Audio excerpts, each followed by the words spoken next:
ஓம் முருகா போற்றி போற்றி. என் அன்பு குழந்தையே, உன் மனதில் இருக்கும் வலியை நான் உணராமல் இருக்கிறேனா? உன் மனதில் கோபம் எந்த அளவுக்கு உன்னை உச்சத்தில் கொண்டு சென்று கொண்டிருக்கிறது என்று எனக்கு தெரியும். உன் மனதில் இருக்கும் இயலாமையை முதலில் விட்டு ஒழித்து விடு. அது உன் மனதில் ஒழித்து கொண்டே இருக்கும் வரை உன்னால் நிம்மதியாக வாழவே முடியாது.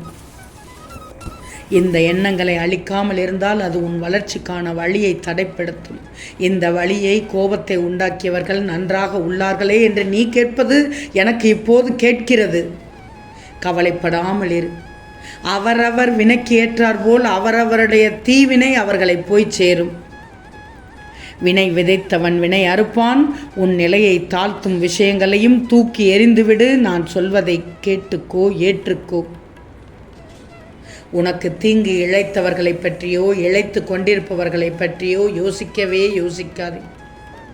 உன் வளர்ச்சி மட்டும்தான் உன் குறிக்கோள். அதை நோக்கி மட்டும்தான் நீ செல்லணும். நீ அந்த வெற்றியை அடைவதற்கு இந்த திருச்செந்தூர் முருகன் துணையாக இருப்பேன். அதற்கு முன் உன்னை சுற்றியுள்ள மனிதர்களில் யார் நல்லவர் யார் கெட்டவர் என்றும் அவர்கள் மனதிலும் என்ன இருக்கிறது என்பதை அறிந்து புரிஞ்சு நடந்துக்கோ. அவர்களுக்கு உதவி செய், தப்பில்லை. ஆனால் எல்லோரும் உன்னை போல் நேர்மையோடு இருப்பார்கள் என்று எதிர்பார்க்காதே. அன்போடு பழகுவார்கள் என்று எதிர்பார்க்காதே. கருணையோடு இருப்பார்கள் என்று மட்டும் பெரிதாக நினைத்து விடாதே. உன்னுடைய இந்த கஷ்ட காலத்தில் யார் இருந்தாலும் யார் இல்லாவிட்டாலும் வருத்தப்படக்கூடாது. அனைத்துமாக உன் முருகன் நான் இருப்பேன். நிச்சயமாக நாளை நல்ல விஷயம் ஒன்று உனக்கு கிடைக்கச் செய்வேன். ஏன்னா என் பிள்ளையான உன்னை காப்பாற்றுவதுதான் என் உயிரான பொறுப்பு. இந்த நிலை நிச்சயமாக கூடிய விரைவில் மாறும். நான் மாற்றி காட்டுவேன். இந்த நேரத்தில் சொல்கிறேன், எதற்கும் பயப்படாமல் இரு. இந்த வாழ்க்கை அற்பமானது என்று மட்டும் நின்றுவிடாதே. மிக மிக கடினமானது இந்த வாழ்க்கை. நீ வாழும் வாழ்க்கை மட்டுமல்ல, அனைவரும் வாழும் வாழ்க்கை கடினமான வாழ்க்கை தான். ஆனால் நீ செல்லும் பயணத்தை, வாழ்க்கையில் வாழும் நேரத்தை அர்த்தமுள்ளதாக மாற்றிக்கொள்ளணும், எடுத்துக்கொள்ளணும். அந்த பயணத்திற்கு நீ தேர்ந்தெடுக்கும் பாதையானது உண்மையில் நீ தேர்ந்தெடுத்தது அல்ல. உன் வாழ்க்கையும் உனக்கான பாதையும் அந்த வாழ்க்கை பயணத்துக்கான செயல்களும் நீ தேர்ந்தெடுத்தது அல்லவே அல்ல.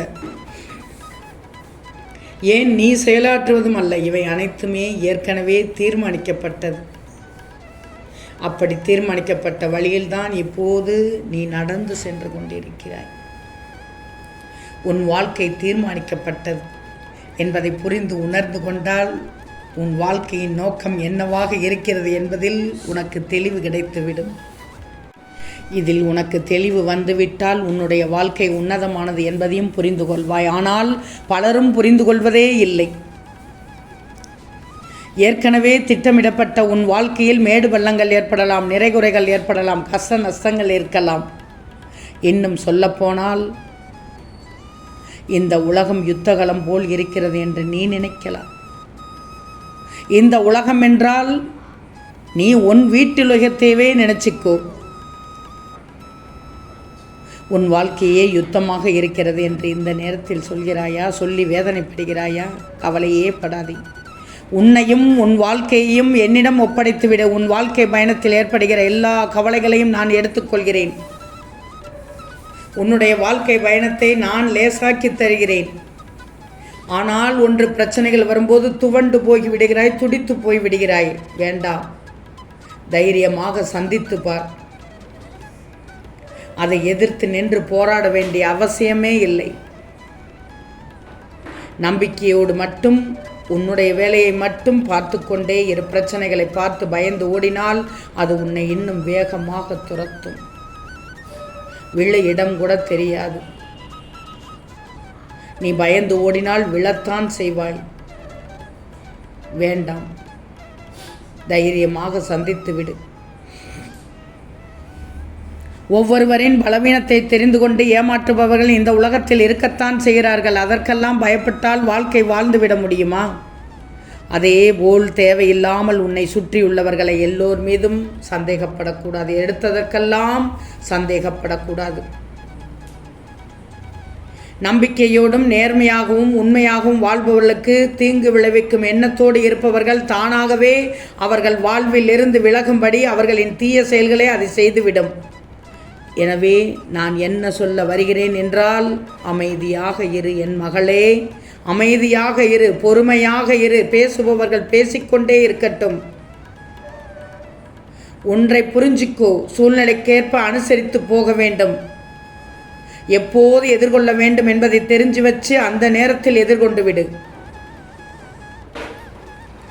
உன்னை யாராவது ஒருவர் மன ரீதியாக துன்புறுத்துகிறார்களா, உடல் ரீதியாக காயப்படுத்துகிறார்களா?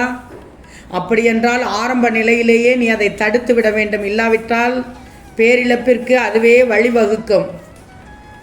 கவலை கொள்ளாது, இந்த நிலை கூடிய விரைவில் மாறும். என் பிள்ளை என் பேச்சை கேட்பதே எனக்கு சந்தோஷமாக இருக்கிறது. நிச்சயமாக நாளை நல்ல விஷயம் ஒன்று உனக்கு நடக்கப் போகிறது. மாய வலையில் மட்டும் சிக்கிக்கொள்ளாமல் கவனமாக உன் வாழ்க்கையை சென்று நடத்தி கொண்டே இரு. தகராறு ஏற்படுபவர்களை விட்டுவிடு. அதை உன்னை அலைக்கழித்து விடும். உன்னுடைய வேகமானது ஒரு சில நேரத்தில் அதிகமாக உள்ளது. தயவு செய்து இறந்த காலத்தையும் எதிர்காலத்தையும் மறந்து நிகழ்காலத்தில் உண்மையாக வாழ்ந்துவிடு. நீ செய்த செயலை நினைத்து அதில் தவறான செயல் இருப்பதை அறிந்து அது மீண்டும் வராமல் பார்த்துக்கோ. தவறு செய்வது இயல்புதான், ஆனால் அதை மீண்டும் செய்யாமல் பார்த்துக்கோ தங்கமே. பிறர் உன்னால் படும் வேதனையே உனக்கு வினையாக தொடர்ந்து மாயையில் சிக்க வைக்கும்.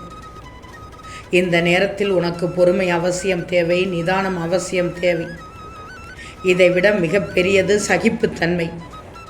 சகிப்புத்தன்மை கொண்டவர்கள் மாயையை வென்று விடுகிறார்கள். எனவே வாழ்க்கை பயணத்தை இனிமையாக்கி மாயையை வெற்றி கொள் தங்கமே. நான் பார்த்து கொள்கிறேன் அனைத்தையும் உனக்கு. வாழ்க்கையில் எல்லா நேரமும் கஷ்டமாக இருக்கிறது என்று ஏன் நினைக்கிறாய்? அனைவருக்கும் வரத்தான் செய்யும். அதற்காக சோர்வடைந்து இந்த வாழ்க்கையே வேண்டாம் என்று நினைத்தால் இந்த உலகத்தில் ஒருவர் கூட இருக்க மாட்டார்கள், வாழ முடியாது. நான் சொல்வதை எல்லாம் கேட்டுக்கோ,